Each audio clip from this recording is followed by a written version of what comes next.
you should probably expect spoilers.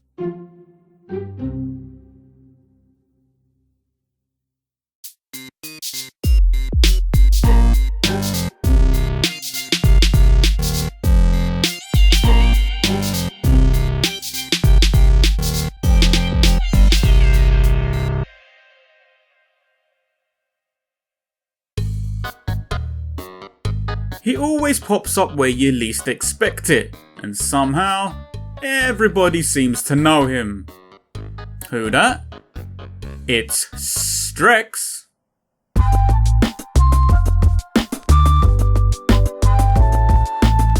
Hold it. Hold it. What the hell is this? Wagwan Strekks, what's up, man?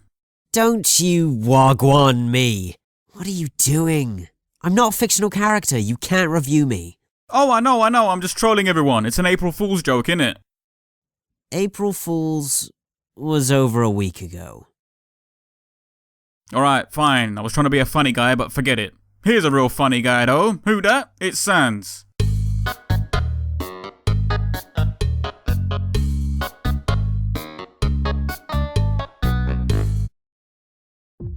Before we begin, if you need an overview of what the Undertale story is about, then hit up the tutorial episode first, as it explains a bit about the world and its lore. Or you could just play the game, that's another option. If you're already up to speed, then let's talk about this guy. SANS. It seems a lot of Undertale fans like him. They really like him. This popularity poll that was held over at the Undertale wiki page had SANS winning by a landslide. If this was a presidential election, then this little brother here would be all up in your White House right about now. And yet, for all his popularity, how much do we know about this guy? I'm not talking about everything we've seen on face value in the game, I mean backstory. How much do we honestly know about him? The answer is not a lot. We have no real solid idea just who this guy actually is. SANS' past is more or less a mystery at this point, with theories being the only thing to piece some form of backstory together. Whether Undertale's creator Toby Fox wants to elaborate further on the character's backstory remains to be seen. If he does, then we'll more than likely be talking about SANS again in the future. If he doesn't, then all we are ever going to be 100% sure about is what SANS did and said during the course of the game. We first meet SANS in Snowdin Forest, who eerily stalks you through the trees shortly after you leave Toriel's house. SANS introduces himself and says that although he should probably capture you due to the nature of his job as a sentry, he's not going to. He pops up at numerous points throughout your journey to offer random bits of advice, and with each new interaction, he becomes more of a watchful ally. Sometimes he'll appear in the most random places just to make a joke or two because he's a prankster living in a prankster's paradise. One of his most notable moments is later on in the game when SANS asks you to grab a meal with him. During the meal, SANS talks ever so briefly about a moment from his recent past. Because his job as a sentry is so boring, SANS spends his time practicing knock-knock jokes on the old door that leads into the ruins. As fate would have it, one day on the other side of that door stood Toriel, and she heard him knocking away. Realizing it was a knock-knock joke, she played along, and they both had a good giggle. Over time, it became a regular thing for them, and they would each spend hours just knocking on the door and telling each other jokes. One day, however, Toriel didn't seem too cheerful and asked SANS for a favour. SANS is not the kind of guy to make promises, but he decided to make one for her. The promise was that should any humans ever exit from her side of the door, that SANS must watch over them and protect them as they travel through the underground. Kinda like some form of skeleton-based guardian angel of sorts. It's nice, it's heartwarming and sweet, and it's nice. Then SANS tells you if it had not been for that kind lady and the promise he'd made to her, then he would have killed you the second he met you. He tries to brush it off as a joke afterwards, but I ain't bloody laughing because I just shat my cotton white panties, bruv. Fact of the matter is, SANS is a scary bastard, and to have him on your side throughout this whole journey has been a blessing. Thank the Goat Mom for thinking so highly of you. Before your journey heads into the final section, you meet SANS alone for one last time, where he casts his judgment upon you by analysing your actions throughout the game so far. Undertale as a game allows you to either kill or spare the monsters you face, and when you reach SANS at this point, it's considered a semi-final wrap-up analysis of how you've played. If you've been a good kid and have been sparing SANS' friends, then you're now officially one of his homies too. Welcome to the fam.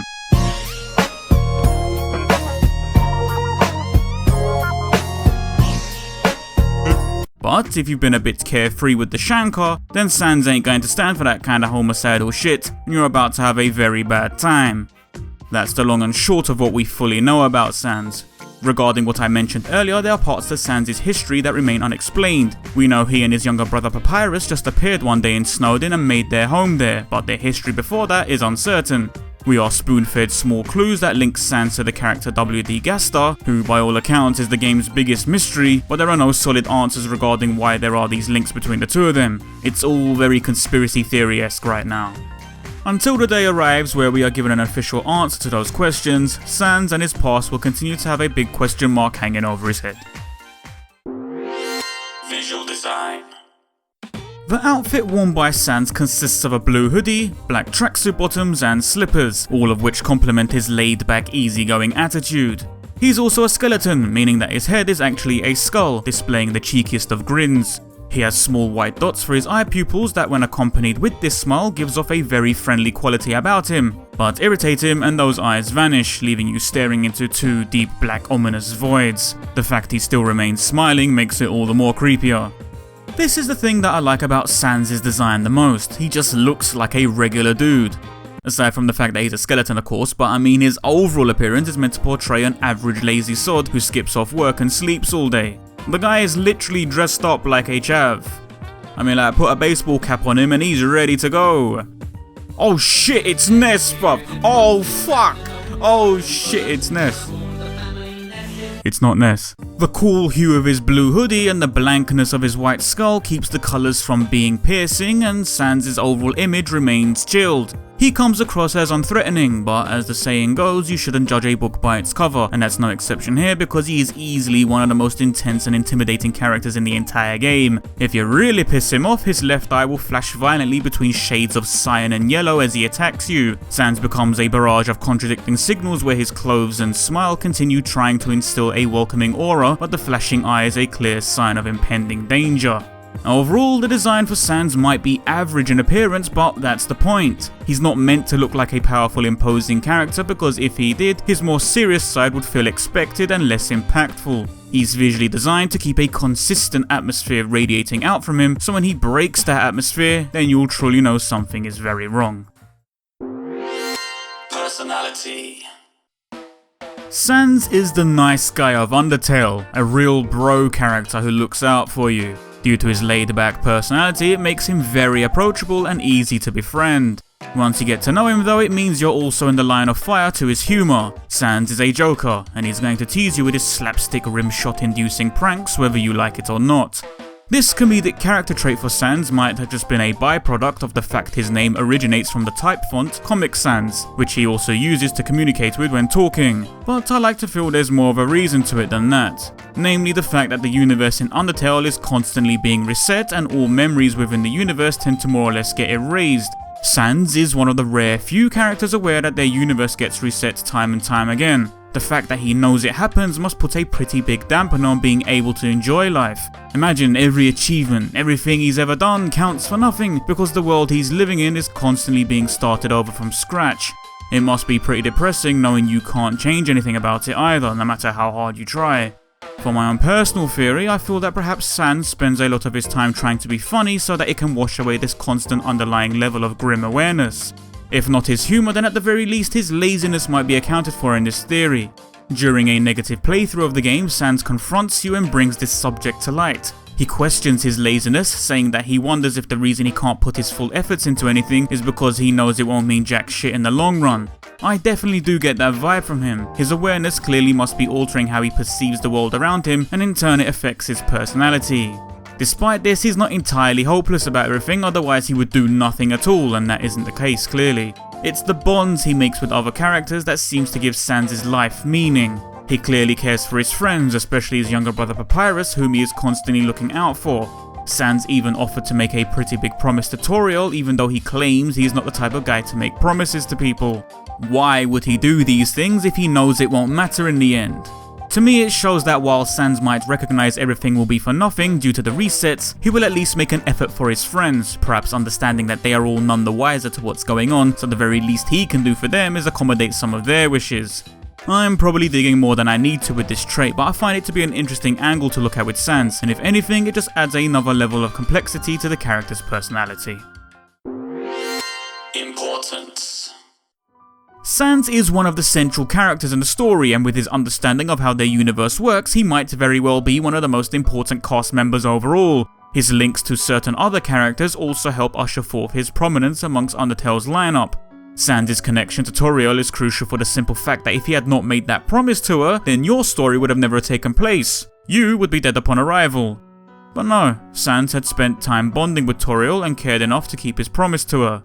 They are good friends and might possibly have slight hints of romantic inclination towards each other, though this is never explored further or capitalized on.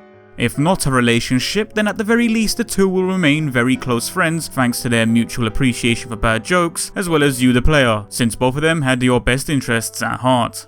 Papyrus is another character that SANS has his best interests in. He cares for his younger brother and doesn't wish for him to come to any harm. He doesn't overly protect Papyrus though, mostly just letting him get on with whatever he wants to be doing, but keeping a watchful eye on him in case something should get out of hand. Aside from that though, he teases his younger brother with jokes and pranks like he would anybody else, much to Papyrus' annoyance.